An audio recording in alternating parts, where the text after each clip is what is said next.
በዛሬው ቪዲዮ መሀላ ላይ የአዝራን አንገት ሐብል የሰረቀው ኦዛን በኢንጅል አሳበበ። ከድር ተደብድቦ ሆስፒታል የሚገባበትን፣ ፋሩዛ በወልዳ የምትደበደብበትን እና መቴ ወደ አባቱ መኖሪያ ቤት የሚሄድበትን፣ በመጨረሻም አባቱን የሚይዝበትን እና የመቴ አባት ጀሚል ሁሉንም ሚስጥር ለመቴ አሳልፎ የሚሰጥበትን የቤተሰቡ ትልቅ ሚስጥር የሚወጣበትና ሌሎች ማቋቅ ትዕይንቶች ያቀርብ ያለው ወደ ትዕይንቱ አለፍኩ። የዛሬው ትዕይንት የሚጀምረው ጀሚልና እንዲሁም እንጅላ ተገናኝተው ነው። እንጅላም ገንዘቡን ይዛለት ለጀሚል መታለች። ማለትም ለመቴ አባት የመቴ አባት የእንጅላንና የመቴን ግንኙነት እንደማያካለጥ ፎቶን ለሁሉም ሰው እንደሚልክ ነግሯታል። ግን በዛ ምትክ 20 ሚሊዮን የሚታመጣለት ከሆነ ያንን ነገር አይልክም። እንጅላ ያገኘችውና ፈልጋ የመጣችው ገንዘብ ከዛ ተቃራኒ ነበር። ግማሹን ያክል እንኳን አይሞላም። ምክንያቱም እንጅላ የዛን ያክል ማግኘት ስላልቻለች ነው። በዚህ ጉዳይ እርስ በርስ ሲጨቃጨቁ ቶሎ ገንዘቡን አንጪ ፎቶን እልካለሁ ሲል መቴ ወደዛው ስፍራ ይደርሳል። መቴ ወደ ስፍራው ከደረሰ በኋላ አባዬ በማለት አባቱ ጀሚልን ይጠራዋል። ይህንን ጉዳይ የተመለከተው ጀሚል በሁኔታው በጣም ደንግጦ እንጅላ እጅ ላይ የነበረውን ብር ወዲያው ከእጇ ላይ ነጥቋት ይሮጣል። መቴም እንጅላን ደህና ነሽ ምን ተፈጥሯል በማለት እሷን ሲይዛ አይ ያዘው መጀመሪያ ያዘው በማለት አባቱን እንዲይዘው ታደርጋለች። ግን ደግሞ መጀመሪያ ጀሚል አምልጦ ነበር። ወደ መኪና ውስጥ ገብቶ ሁሉንም ሰዎች ጥሎ ሄዷል። አባዬ እያለ ቢጮህም እንኳን መቴ ግን ጀሚል ከዛ ስፍራ ጥሎት ይሄዳል። መቴ አባቱን መጠየቅ የሚፈልገው ብዙ ያልተመለሱ ጥያቄዎች ቢኖሩትም እንኳን ጀሚል ለሁለተኛ ጊዜ ጠፋው። ለምንድን ነው እሱ ጋር የተስማማሽው እና ደግሞ የተገናኘሽው? ለምንድን ነው ይሄን ሁላ ነገር ያልነገርሽ? በማለት መቴ እንጅላን ጥያቄ ጠየቃት። እንጅላም ደግሞ አይገባህም መቴ፣ የእውነት አይገባህም። በቃ ፎቶዎችን አለ የኔና አንተ ግንኙነት አለ እና ሁሉም ሰው እንደሚያጋልጥ ነግሮኝ ስለነበር ነው። ለዛ ነበር ይሄንን ያደረኩት። የእውነት ለዛ ነው ለዛ ያደረግሽው። እሱ ገንዘቡን ከየት አመጣሽው? መበደር ካለብኝ ሰዎች እያንዳንዳቸው ተበድሬያለሁ። እናም ደግሞ ሁሉንም ጠይቄያቸዋለሁ። ደግሞ በሰዓቱ አንተ እንዳታውቅ አስጠንቅቆኝ ነበር። ስለዚህ ያለኝ አማራጭ ብቻ ነበር በማለት ትገልጽለታለች። በሌላኛው ስፍራ ላይ ደግሞ አዝራ ወደ እንጅላ አያት ቤት ውስጥ በመሄድ የአንገት ሐብሏ በጣም ውድ መሆኑንና እንጅላ ሰርቃ እንደጠፋቻት ትነገራታለች። በዚህ ጊዜያትም ላይ አያትየዋ ምንም ነገር የኔ ልጅ አትሰርቅም በማለት ትናገራለች። ጀሚል አሁን ሁሉም እያመለጠ ይገኛል። ጀሚል ስልኩን አጥቶ ሲደውል በሌላ በኩል ደግሞ የአዝራ ስልክ ይጠራል። አዝራ ስልኩን ካነሳችው በኋላ በሰማችው ነገር በጣም ደንግጣ ካለችበት ስፍራም ትሄዳለች። እንጅላ ለአንድ መቴ እርስ በርስ እየተከራከሩ ይገኛሉ። አዎ ለአንተ በነገር ኖሮ ፖስት ባለው ብሎኛል። መቴ መስማት የለበትም ብሎ አስጠንቅቆኛል። እና ደግሞ የአንተ ህይወት እንዲባላሽ አልፈለግኩም። ከኔ መጠየቅ ትችይ ነበር እንጂ የምትፈልገው ነገር በሆነ ሰጥሻለሁ። ታውቂያለሽ እና ደግሞ ያን ታውቂያለሽ። እና እሺ ከሁሉም ሰው ተበደርሽ። ለምሳሌ ከከድር ከከድር ወስጃለሁ። አዝራ ለመቴ ስልክ የደወለችለት ነው። ግን መቴና እንዲሁም ደግሞ በሌላ ስፍራ እንጅላ ለብቻቸው ነው መኪና ውስጥ ስልክ እንደረሱት ነበር። እናም እሺ ከከድር ተበደረሻል። በሌላ በኩል ደግሞ አሁን የአዝራን ሐብል አንቺ ነሽ የሰረቅሽው ማለት ይቃታል። ይህንን የሰማችው እንጅላን በጣም ተበሳጭታ እኔን እንዴት ሌባ ትለኛለህ በማለት ትናደድበታለች። እንጂም እሱ በተናገራት ነገር በጣም ተናዳ ካለችበት ቦታ ጥላውን ስትሄድ ይቅርታ አድርጊልኝ ያንን ማመን ፈልጌ አይደለም፣ ግን ደግሞ ያው የተፈጠረ ነገር ካለ ነው ማለት ይጠይቃታል። እሷም ምንም ነገር አለመኖር ስትነግረው እሷን አቅፋ ያስታናታል። ጉልተንና በሌላ በኩል ፋሩንሳ እርስ ቤት ውስጥ ባሉበት ሰዓት ላይ እንጅላ ሰርቃው ሊሆን ይችላል በማለት ፋሩንሳ ትናገራለች። ትክክለኛዋ ቤት ውስጥ ያለሽው ሌባ አንቺ ነሽ በማለት ጉልተን ፋሩንሳን ትደበደባታለች። እናም የደበደበቻት ጸጉሯን የሚጨጨቻት ባለበት ሰዓት ላይ እዚያ ወደዛ ቦታ ይመጣል። ተራቀቁ ብያለሁ፣ የሌላ ስራ አትስሩ፣ ማንም ሰው እንዲጣላ አልፈልግም፣ ምንድነው ጉዳዩ ምንድነው እዚህ በማለት ጉልተን ይጠይቃታል። ጉልተንም እንጅላ ሰርቃለች እያሉ ሐብል ሰርቃለች፣ የአዝራን ሐብል ሰርቃለች ነው በማለት ይነግሩታል። ፋሩንሳ ደግሞ ነገሩን ግልብጥ አድርጋ እንጅላ እንደሰረቀችና አያቴ ታማለች ብላ ከቤት እንደወጣች ይነግሩታል። ይህንን እየሰማውም ደግሞ እዚያ ወዲያው ወደ አያቷ ጋር ማለትም ደግሞ ወደ እንጅላ አያት ጋር በፍጥነት ያምራል። የሐብሉ መጥፋት ዜና ቤተሰቡ በሙሉ እያናወጠው ይገኛል። የአቲፍ ቤት ሙሉ በሙሉ ድብልቅልቅ ወጥቷል። ምክንያቱም አሁን ከአዝራ ላይ የጠፋው ሐብል በጣም ውድና በጣም የተወደደ ነው።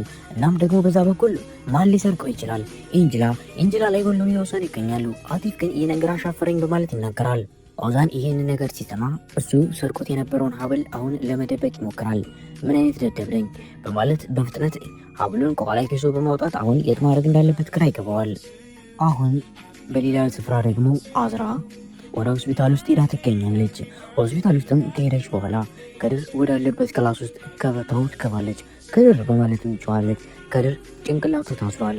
አሁን ከኋላ ስለተመታ ጭንቅላቱ አደጋ ደርሶበታል። እሱ አሁን ደህና መሆኑን እየነገራት እንዴ ምን ሆነ ነው እባክህ ንገረኝ በማለት ትጠይቀዋለች። እሱም ምንም ነገር አለመሆኑንና ትንሽ አደጋ ደርሶበት ብቻ እንደሆነ ይነግራታል። ለእንጅላ አያት አሁን እየተደወለላት ከዚያ ነው። እናም እሱን ለማግኘት ከቤቷ ውስጥ ስትወጣ እሷን ደግሞ እየተከታተለ ያለው ኦስማን አለ። ኦስማን የት እንደምትሄድ ማወቅ ፈልጎ ነበር፣ ግን ታመልጠዋለች።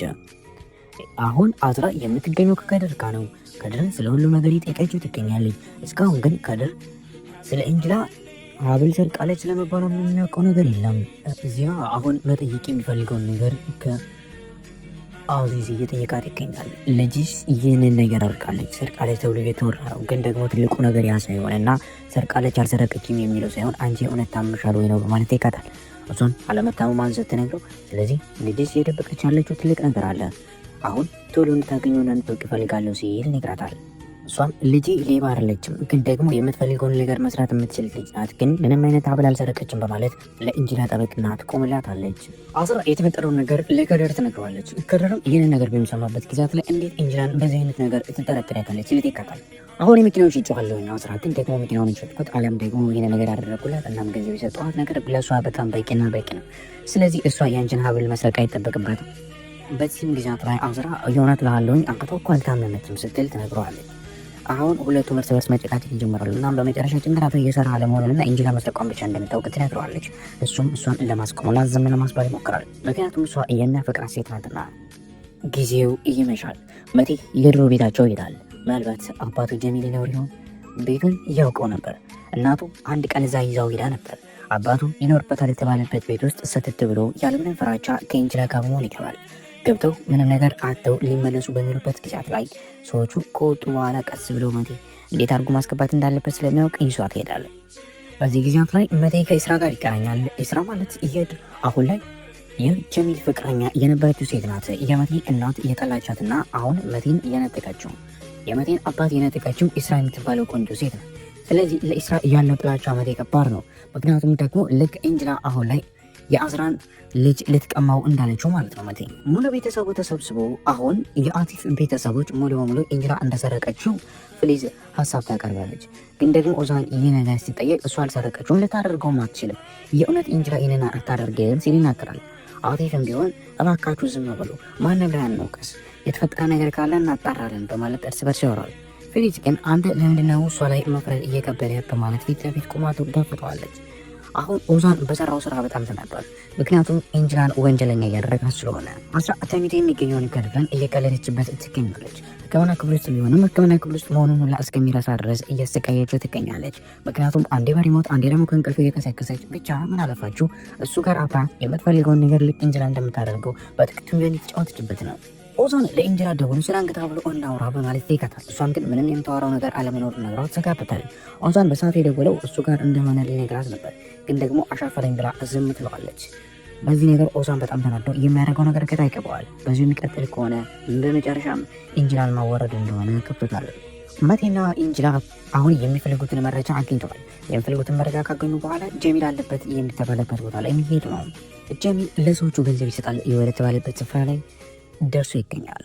አዎ ጀሚል ገንዘቡን ለሰዎች ሊከፍል ነው፣ ምክንያቱም በጣም ብዙ ዕዳ ስላለበት። አሁን ጀሚል ማንም ሰው ሳይመለከተው ሻንጣውን ይዞ ከታክሲ ውስጥ ይወርዳል። በዚህ ጊዜያት ላይ ነበር ገንዘቡን ለመስጠት ለመገናኘት በሚሄድበት ሰዓት ላይ ፊት ለፊት ላይ ይዞ እጅ ከፍንጅ የገዛ ልጁ መቴ የሚይዘው መቴ ጀሚልን ይዘዋል። ጀሚል ደግሞ ቶሎ መድረስ አለብኝ፣ ቶሎ መሄድ አለብኝ፣ እባክህን ፖሊሶች ሳይደርሱብኝ አምልጥ ይኖርብኛል፣ ልጄ እርዳኝ፣ ይህንን ብቻ ተባበረኝ በማለት ይነግረዋል። አንተ የተዋሸው ነገር በሙሉ ውሸት ነው፣ ምክንያቱም ደግሞ አያት ዋሽተዋል፣ ብዙም ነገር ሚስጥሮች አሉ በማለት ይነግረዋል። በዚህ ግዛት ላይ እንደዛ ከሆነ ፎቶዎችን አጥፋልኝ፣ ምንም አይነት ነገር መረጃ አንተ ላይ ለቄ እንድትሄድ ማድረግ አልፈልግም ይለዋል። እናም ሁሉንም ፎቶዎች ያስጠፋዋል። በዚህ ግዛት ላይ ቀጠሮ ይይዛሉ። ቀጣይ መገናኘት እንዳለባቸው ይነግረዋል።